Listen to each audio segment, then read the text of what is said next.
विवाह का था। समय बीतता गया, सृष्टि आगे बढ़ती रही, लेकिन असुरों का आतंक दिन प्रतिदिन बढ़ता जा रहा था। देवता असुरों की शक्ति के सामने कमजोर पड़ते जा रहे थे। देवताओं ने सोचा, केवल भगवान शिव ही हमें बचा सकते हैं, लेकिन शिव तो तप में लीन है, वैराग्य में डूबे हैं। भगवान शिव सती के वियोग में गहरे ध्यान और समाधि में डूबे थे। उनका हृदय किसी भी सांसारिक बंधन से दूर हो चुका था। तभी हिमालय पर्वत पर जन्मी एक दिव्य कन्या, वह थी माता पार्वती। पार्वती के जन्म से ही संकेत था कि वे ही पुनः सती रूप में आए हैं और वे ही महादेव की अर्धांगिनी बनेंगी। बचपन से ही पार्वती का हृदय महादेव की भक्ति में लीन था। वह शिव जी की मूर्ति की पूजा करते, उनके नाम का जप करते, उनका ध्यान करते। समय बीता, पार्वती युवा हुई। देवताओं ने हिमालय राज और उनकी पत्नी मैना से कहा, आपकी पुत्री पार्वती ही शिव जी की पत्नी बनने योग्य है। उनके विवाह से ही सृष्टि का संतुलन बनेगा। पार्वती ने यह सुनकर प्रण लिया, मैं शिव जी को ही अपने पति के रूप में पाऊंगी, इसके अतिरिक्त कोई अन्य नहीं। तब शुरू हुआ पार्वती का महातप। वह जंगलों में चली गई, वर्षों तक कठोर तपस्या करती रही।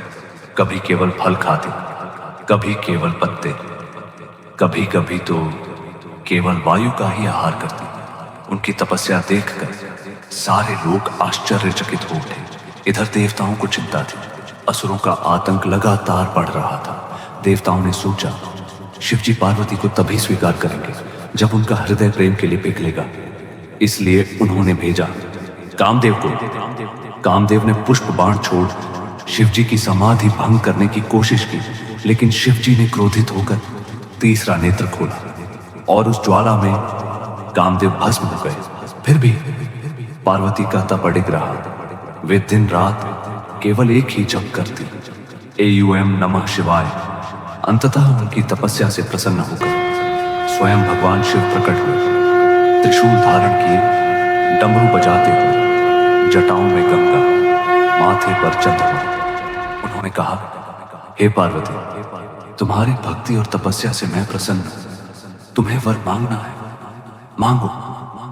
पार्वती फोल्डेड हैंड्स में बोली, प्रभु, मैं केवल आपको ही अपने पति के रूप में चाहती हूं। आप ही मेरे आराध्य हैं। शिव मुस्कुराए और बोले, तथास्तु, तुम्हें मैं अपनी अर्धांगिनी रूप में स्वीकार करता हूं। देवताओं ने यह समाचार सुना तो सारे लोग आनंद से भर उठे। अब समय आ गया था शिव पार्वती विवाह की। अब समय आ चुका था शिव पार्वती विवाह का। हिमालय पर्वत राज और माता मैना अपनी पुत्री के विवाह की तैयारी में जुट गए। सभी लोगों में इस विवाह की चर्चा होने लगी। देवों के देव महादेव और पर्वतराज की पुत्री पार्वती अब एक होंगे। देवता, आर्षि, गंधर्व, अप्सराएं सभी आमंत्रित किए गए। विवाह का दिन आया। सभी देवता अपने अपने वाहन पर सवार होकर चल पड़े। इंद्र अपने ऐरावत पर, विष्णु अपने गरुड़ पर, ब्रह्मा हंस पर और अन्य देवगण अपने वाहनों पर। धरती, आकाश, पाताल, हर जगह उत्सव का माहौल था। लेकिन जब बारात निकली तो उसका स्वरूप अद्भुत था। शिवजी बारात में आए, परंतु उनका रूप भयंकर था।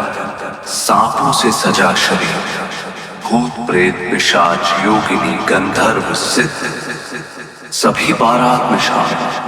कहीं डमरू बज रहा था, कहीं नगाड़े, कहीं शंखों की गूंज थी तो कहीं पिशाचों की हंसी।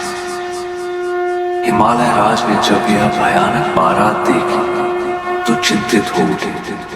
माता मीना तो घबरा गई। उन्होंने कहा, ये कैसी बारात है, कैसा दूल्हा है। मैं अपनी कोमल कन्या का विवाह ऐसे भयानक रूप वाले से कैसे कर दूं। लेकिन तभी भगवान विष्णु और ब्रह्मा ने समझाया, हे माता, यह कोई साधारण वर नहीं, ये तो स्वयं महादेव है, जो भयानक रूप में भी जगत के पालनहार है।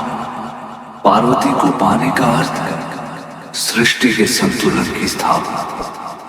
तभी पार्वती ने स्वयं कहा, माता, यही मेरे स्वामी हैं। इन्हीं को पाने के लिए मैंने कठोर तपस्या की है। ये रूप चाहे भयंकर हो, परंतु ये मेरे आराध्य हैं। माता मीना ने अपनी पुत्री की इच्छा देखी और अंततः विवाह को स्वीकार किया। तब शिव जी ने अपना रूप बदल लिया। अब वे सजे हुए पर्वत, जटाओं में गंगा, माथे पर चंद्रमा, कंठ में नागमणि और दिव्य आभूषणों से अलंकृत उनका रूप इतना मोहक था कि सभी देवता और ऋषि मंत्रमुग्ध हो गए। फिर आरंभ हुआ विवाह संस्कार। ऋषियों ने वेद मंत्रों का उच्चारण किया, अग्नि प्रज्वलित हुई, देवगण पुष्प वर्षा करने लगे। शिव और पार्वती ने एक दूसरे को वरमाला पहनाई। संपूर्ण ब्रह्मांड आनंद से झूम उठा। चारों ओर हर हर महादेव के जयकारे गूंज उठे। भगवान विष्णु ने कन्यादान किया। ब्रह्मा ने विवाह के मंत्रों का उच्चारण किया। देवताओं और ऋषियों ने आशीर्वाद दिया। पार्वती ने अग्नि के साथ फेरे लिए और शिव जी का हाथ थामकर सदा के लिए उनकी अर्धांगिनी बन गई। यह दिव्य विवाह न केवल देवताओं के लिए बल्कि संपूर्ण सृष्टि के लिए मंगलकारी था, क्योंकि इस मिलन से सृष्टि में संतुलन स्थापित हुआ। देवताओं को शक्ति मिली, असुरों का अंत सुनिश्चित हुआ और संसार में धर्म की पुनः स्थापना।